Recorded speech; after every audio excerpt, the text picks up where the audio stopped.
Oi, gente, tudo bem? Eu sou Helenice Prim e voltamos à leitura do livro Amor Incondicional. E claro, a gente vai fazer alguns comentários, mas pouca coisa, porque o livro diz por si mesmo. E é um livro curto, eu vou tentar ler um capítulo por vez, às vezes o capítulo é muito grande, mas na maioria a gente vai conseguir e hoje estamos no 2, o âmago da questão. Então, vamos continuar no amor incondicional, espero que realmente seja isso que a gente consiga estar, né? Que a gente consiga ser. Então, não existe ninguém tão duro com você quanto você mesmo. Assim como todos os seus irmãos e irmãs, você sofre um sentimento básico de inadequação e desmerecimento. Você acha que cometeu pecados terríveis que mais cedo ou mais tarde serão punidos por autoridades deste mundo ou por alguma autoridade espiritual abstrata como Deus ou a lei do karma. Essas questões não resolvidas acerca do seu próprio valor é que determinam as condições da sua encarnação. Em outras palavras, você está aqui para resolver essas questões.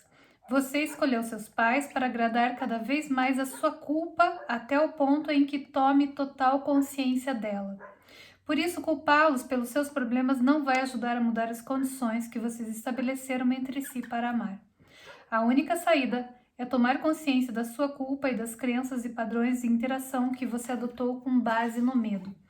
E fazer o quê? O que mesmo, gente? Tudo que a gente fala daqui é do perdão. Um perdão que vai além do perdão que eu sou boa, você é mal, por isso eu te perdoo. Aquele perdão que a gente sabe que nunca aconteceu, que na verdade era totalmente desnecessário, mas a gente vai culpar, como a gente culpou lá fora, a gente vai perdoar lá fora, até a gente nem mais julgar. Então vamos continuar. Buscar alguém especial para lhe dar o amor que você não recebeu dos seus pais também não vai adiantar. Isso só serviria, digamos assim, para aumentar a temperatura da panela de pressão.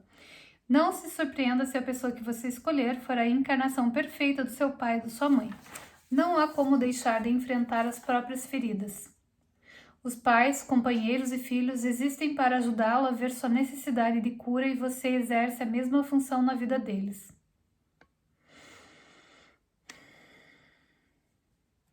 Buscar amor incondicional no mundo feito de condições é absolutamente inútil. Como todos os seus irmãos e irmãs estão vivendo no mesmo padrão pautado na vergonha, eles não podem lhe oferecer o amor que você sabe que tanto merece, mas que também não consegue oferecer aos outros.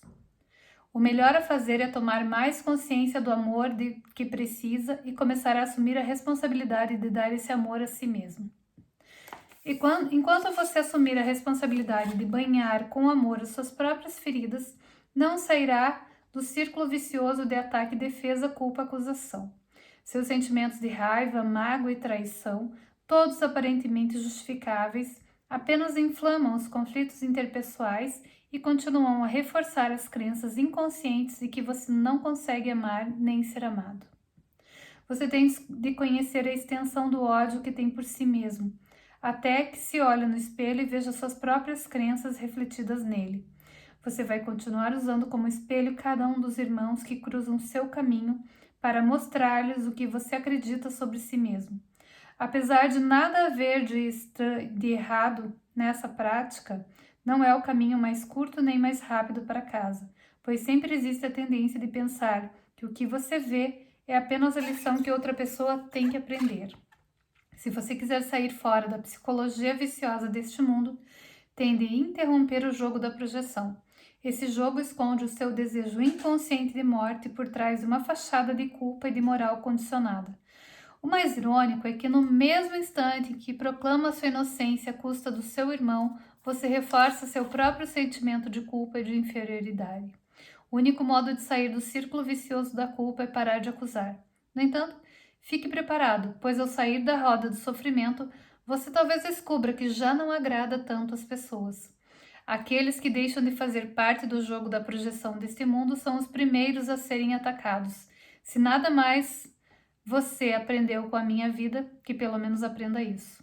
Gente, isso aqui é o que mais acontece de verdade. Quando você sai da roda de sentimento, dessa culpa e defesa e ataque e tudo mais, você vai ver que as pessoas não vão gostar disso e vão começar a te atacar de uma forma absurda, que você nem imagina o porquê.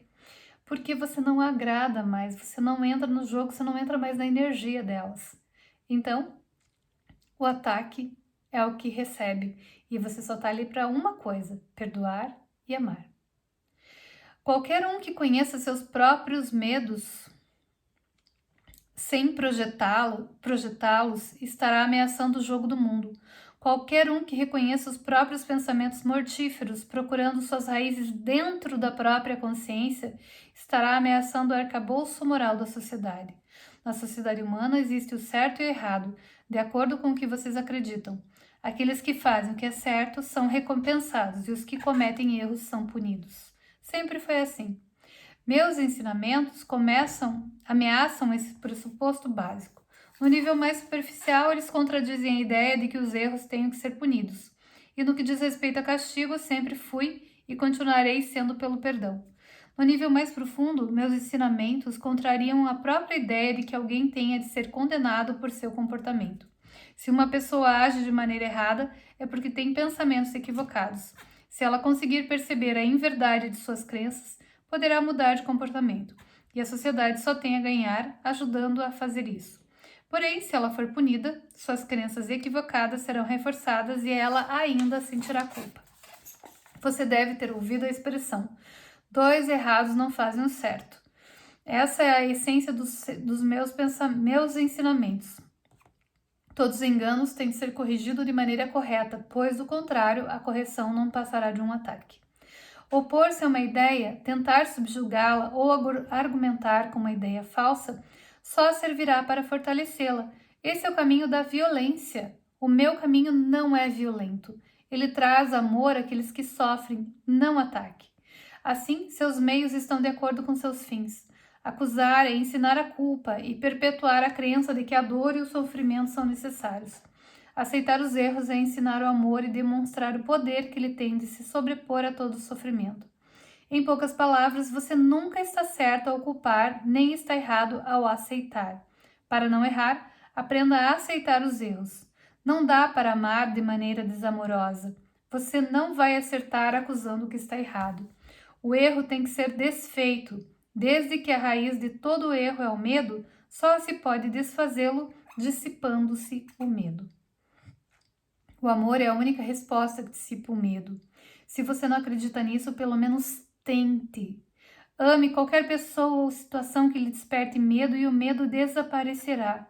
Isso é verdade não só porque o amor é o antídoto do medo, mas porque o medo é a ausência de amor. Sendo assim, o medo não pode existir em nenhuma situação em que haja amor. Muitos de vocês sabem bastante sobre o medo, mas muito pouco sobre o amor. Vocês têm medo de Deus, medo de mim e medo uns dos outros. Por que vocês têm medo? Porque se acreditam incapazes de amar ou de serem amados. Essa é a única crença que precisa ser mudada. Toda negatividade que existe na sua vida desaparecerá quando você se livrar dessa crença equivocada sobre si mesmo. Você, meu amigo, não é o que pensa que é. Você não é simplesmente um acúmulo de todas as suas crenças e ações negativas. Isso é o que você pensa que é, não o que você é de verdade. Você é filho de Deus exatamente como eu. Tudo que é bom e verdadeiro sobre Deus é também bom e verdadeiro sobre você. Aceite esse fato, mesmo que seja por um instante, e sua vida será transformada. Aceite esse fato sobre o seu irmão, mesmo que seja apenas por um instante, e todo o conflito entre vocês acabará. O que você vê é resultado direto daquilo em que acredita. Se você acredita culpado, então vê um mundo de culpas. E se esse mundo de culpas será punido esse mundo de culpas será punido e punirá você. Deus lançará sua fúria sobre você. Deus acabará com este mundo. Deus se vingará. São esses, meus amigos, os pensamentos que vocês cultivam. Embora não passem de blasfêmias, essas são as ideias absurdas que vocês atribuem a mim. Felizmente, eu compreendo que esse é apenas o jeito nada sutil que vocês têm de crucificar a si mesmos. Trata-se de uma manobra que só retarda seu progresso. Com o tempo, vocês se cansarão disso. Não tardará até que comecem a rejeitar todo o conceito de culpa, tanto individual quanto coletivo, e ansiar pela volta para casa. Meus irmãos, Eu aguardo com alegria e certeza este momento de completa honestidade e responsabilidade. Nesse dia, quando vierem o seu bem e o bem de seu irmão como uma coisa só, tudo o que separa de Deus se desvanecerá e vocês vão se pôr ao meu lado em todo o seu esplendor. Então conhecerão o amor que Deus tem por vocês, além de qualquer dúvida.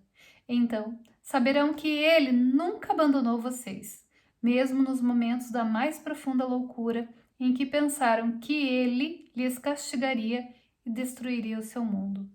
Então vocês conhecerão o poder que a mente tem de criar e optarão por criar com Deus e nunca sem contar com Ele.